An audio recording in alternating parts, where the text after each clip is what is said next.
आज आमचे मित्र माजी आमदार राजन साळवी यांनी 2 दिवसापूर्वी शिवसेना उपनेते पदाचा राजीनामा दिला आणि ते पत्र आज सोशल मीडियावर व्हायरल झालेलं आहे। आणि आता चर्चा सुरू आहे की राजन साळवी हे शिवसेना शिंदे गटामध्ये जातील अशा प्रकारची चर्चा सुरू आहे। काही दिवसापूर्वी राजन साळवी हे नाराज होते। निवडणुकीमध्ये पराभव झाल्यानंतर थोडंसं वेगवेगळं त्यांच्याबद्दलचं ऐकायला येत होतं, म्हणून आम्ही एकत्र बसलो, त्यांनी आणि आम्ही चर्चा केली। त्यानंतर त्यांनी उद्धव साहेबांच्याकडे चर्चा करावी म्हणून आपण पुढाकार घेतला।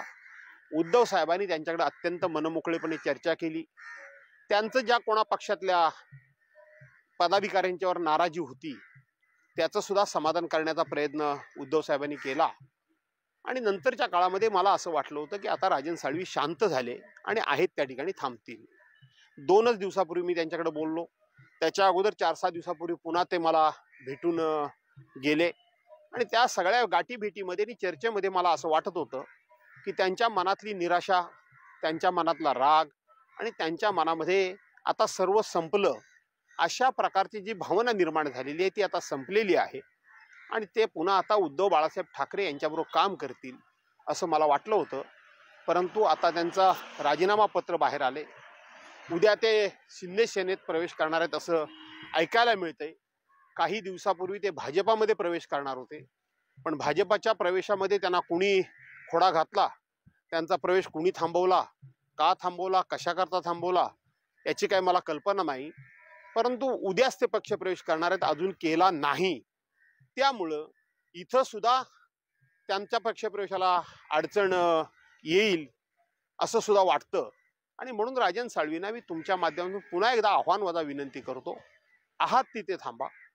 शेवटी तुम्ही आम्ही एक कुटुंबातले सदस्य म्हणून एकत्रितपणे हातात हात घालून आज लढायला उतरलो। पुन्हा एकदा बाळासाहेबांच्या शिवसेनेला हाक घातला तर बाळासाहेबांची पुण्याई आजही संपलेली नाही, आजही पुण्याई ती शाबूत आहे। परंतु ती पुण्याई बाळासाहेबांच्या शब्दामध्ये, ती पुण्याई बाळासाहेबांच्याच हिमतीमध्ये आणि तशी ईर्षेमध्ये नवतरुणांच्या समोर आपल्याला ठेवावी लागेल।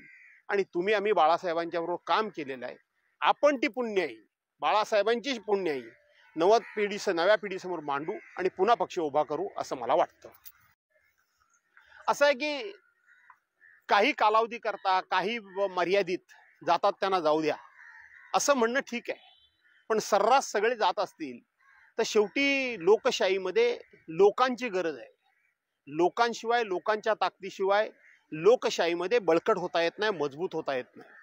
आणि म्हणून जातील त्यांना जाऊ द्या म्हणण्यापेक्षा त्यांना आता आपल्याला ही सांगण्याची वेळ आलेली आहे, अरे कुठे चाललात, तुमचे तर परतीचे दोर कापलेलेच आहेत।